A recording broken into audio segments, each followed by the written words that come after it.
આજે આપણે બનાવીશું પાવ રગડો. તો પાવ રગડો બનાવવા માટે આપણે ચાલો ચાલુ કરીએ. પાવ રગડો બનાવવા માટે અત્યારે મેં અહીંયા 1 વાટકી સૂકા વટાણા લીધા છે. પીળા વટાણા જે આવે એ વટાણા લીધા છે.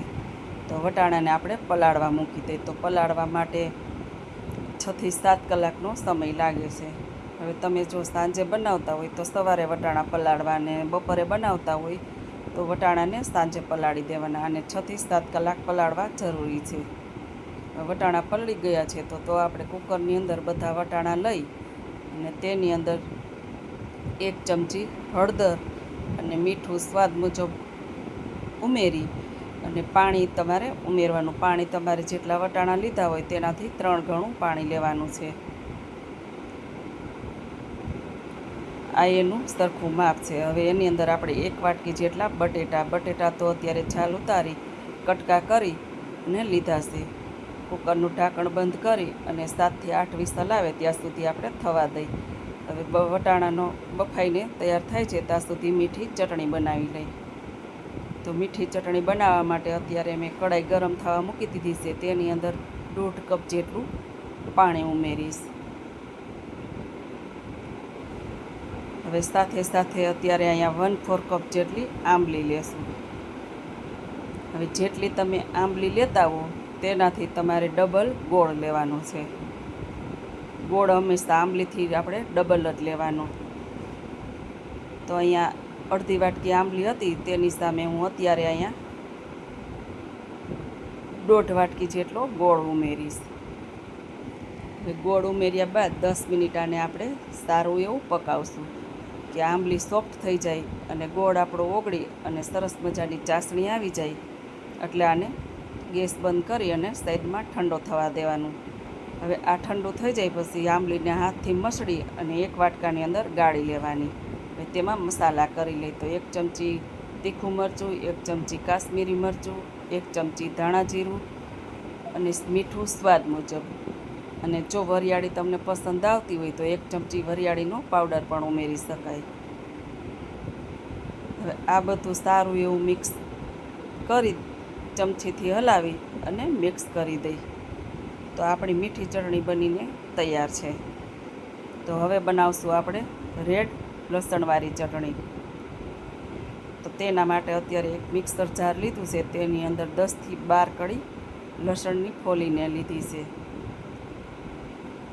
તેની અંદર 5 થી 6 કાશ્મીરી મરચાં પલાળેલા અને 2 તીખા મરચાં લીધા છે, અને અડધી વાટકી સેવ લીધી છે, અને અડધો લીંબુનો રસ ઉમેરીશ.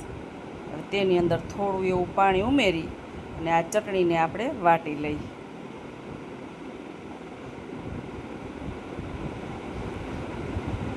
હવે ચેક કરી જોઈએ આપણી ચટણી વટાઈ ગઈ છે. તો થોડી એવી હજી જાડી છે, એટલે અંદર આપણે થોડુંક મીઠું ઉમેરીશું અને થોડું એવું પાછું પાણી ઉમેરી અને પાછી વાટી લેશું. તો ચટણી આપણી વટાઈને તૈયાર છે.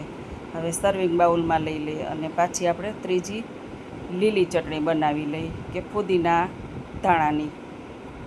તો 1 જાર પાછો લઈ લીધો છે. તેની અંદર 1 ટુકડો આદુનો, 2 લીલા તીખા મરચાં, 2 થી 5 કળી લસણની, 1 વાટકી લીલા ધાણા અને સાથે 1 વાટકી દાંડલી વગરના ફુદીનાના પાંદ લેવાના છે. આમાં ફક્ત પાંદ જ લેવાના છે. હવે 1 ચપટી આપણે સિંગદાણા ઉમેરશું. સિંગદાણા અત્યારે શેકેલા લીધા છે, તમે કાચા પણ લઈ શકો. હવે અડધા લીંબુનો રસ ઉમેરીશું અને સાથે શેકેલા જીરાનો પાવડર ઉમેરીશું. હવે આને પણ આપણે વાટી લેશું. હવે ચટણી વટાઈને તૈયાર છે. હવે આને પણ આપણે સર્વિંગ બાઉલમાં લઈ લઈ. તો આપણી 3 ચટણી બનીને તૈયાર છે. હવે આપણે વટાણાને ચેક કરી જોઈ બફાઈ ગયા છે, પ્રેશર ઓછું થઈ ગયું છે.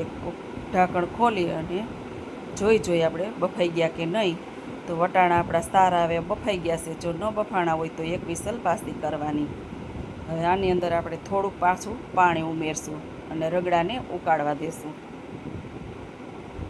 જો તમારે જાડો રગડો જોતો હોય તો થોડું વધારે ઉકળવા દેવાનું. હવે રગડો ઉકળે છે સાઈડમાં, તો આપણે વઘાર કરી લઈ. તો તેની અંદર કડાઈમાં 2 થી 3 ચમચી તેલ લીધું છે તેની અંદર 1 ચમચી જીરું લીધું છે, 4 થી 5 કળી લસણ, 5 લીલા લીમડાના પાંદ લીધા છે અને 2 તીખા મરચાંને ટુકડા કરીને લીધા છે, 1 ચપટી જેટલી હિંગ લીધી છે અને સાથે સાથે આદુ અને લસણની કટકી લીધી છે. આમાં લસણની કટકી તમારે વધારે લેવાની છે અને આદું ઓછું લેવાનું છે. આ રગડાની અંદર લસણનો વધારે ટેસ્ટ આવે છે. હવે આ સતળાઈ ગયા બાદ અત્યારે અહીંયા સૂકી ડુંગળી કટ કરેલી લીધી છે. હવે એને થોડી એવી આપણે સાતળવાની છે કે હલકો બ્રાઉન કલર આવી જાય ત્યાં સુધી સાતળવાની. હવે આપણે ટમેટાં લઈ લઈએ. તો ટમેટાને બારીક સુધારી અને કટકી કરી અને વઘારમાં લેવાના છે. હવે આ ટમેટાં જ્યાં સુધી સોફ્ટ ન થાય ત્યાં સુધી તમારે પકવવાના છે. હવે આપણે મસાલા કરી લઈએ. તો સ્વાદ મુજબ મીઠું આપણે અહીંયા અત્યારે ડુંગળી ટમેટાના પ્રમાણનું જ ઉમેરવાનું છે. આપણે રગડામાં પણ મીઠું ઉમેરેલું જ છે. હવે મસાલાની અંદર 1 ચમચી ધાણા જીરું, 1 ચમચી લાલ મરચું પાવડર કાશ્મીરી અને 1 ચમચી તીખું મરચું, આ બધું ઉમેરી તેલની અંદર આપણે 2 થી 3 મિનિટ જેવું મસાલાને શેકાવા દેશું. કે એટલી વાર મસાલાને શેકાવા દેવાના કે હલકી મસાલાની સુગંધ ન આવે ત્યાં સુધી આપણે શેકવાના છે. તો મસાલા શેકાઈને આપણા તૈયાર થઈ ગયા છે. તો હવે તેની અંદર આપણે બાફેલો રગડો ઉમેરી દઈ. હવે આને હલાવી અને મિક્સ કરી દઈ. આ રગડો થોડું વધારે પાણી ઉમેરી અને ઉકળવા દેવાનો. આ રગડો ઉકાળવો ખૂબ જ ઉપયોગી છે. હવે થોડા બટેટાને આપણે મેશ કરી લઈ અને વધારે ઉકળવા દેવાનો રગડો. જેમ તમારો રગડો ઉકળશે તેમ રગડો ખાવામાં સ્વાદિષ્ટ બનશે. હવે આપણો રગડો ઉકળી અને તૈયાર થઈ ગયો છે. તો તેની અંદર ગરમ મસાલો 1 ચમચી ઉમેરી દઈ, સાથે સાથે લીલા ધાણા ઉમેરી દઈ. હવે આ ગરમા ગરમ આપણો રગડો બનીને તૈયાર છે. હવે તેની અંદર હું અત્યારે 1 ચમચી જેટલી ગોળ આંબલીનું પાણી ઉમેરીશ. જો તમારી પાસે ન હોય અને ચટણી હોય તો તે પણ ઉમેરી શકો છે ને. બાકી ગરમા ગરમ રગડો તો હવે આપણે શરૂ કરી લઈએ. તો સાથે સાથે 3 ચટણી પણ આપણી તૈયાર છે. કાંદા સુધારેલા તૈયાર છે, લીલા ધાણા, દાડમના દાણા, સેવ અને મસાલા સિંગ અને સાથે આપણે પાઉં લીધા છે. તો હવે 1 પ્લેટની અંદર આપણે તૈયાર કરી લઈ. અહીંયા મેં પાઉં અત્યારે લાદી પાઉં લીધા છે. તમે પાઉંભાજીના પાઉં આવે એ લઈ શકો. હવે તો પ્લેટની અંદર આવી રીતે 1 પાઉંના ટુકડા કરી ફરતા આપણે ગોઠવી અને પ્લેટ તૈયાર કરીશું. હવે આ રગડામાંથી આપણે 5 થી 7 પ્લેટ તૈયાર થાય. હવે પાઉંની અંદર આપણે રગડો રગડા ઉમેરવાનું આપણે 3 થી 4 ચમચા. જો તમારે વધારે જોતો હોય તો વધારે ઉમેરી શકો. હવે એની અંદર આપણે લાલ ચટણી ઉમેરીશું. લાલ ચટણી તમારી ચોઈસ પ્રમાણે ઉમેરવાની. હવે તેની અંદર આપણે 4 થી 5 ચમચી મીઠી ચટણી ઉમેરીશું અને સાથે સાથે લીલી ચટણી ઉમેરીશું. તો લીલી ચટણી જેટલી તમારે તીખાશ જોતી હોય એટલી ઉમેરવાની. હવે સાથે આપણે સુધારેલા કાંદા ઉમેરીશું, દાડમના દાણા, સાથે સેવ, મસાલા સિંગ અને લીલા ધાણા ઉમેરી અને આપણી પ્લેટ તૈયાર કરીશું.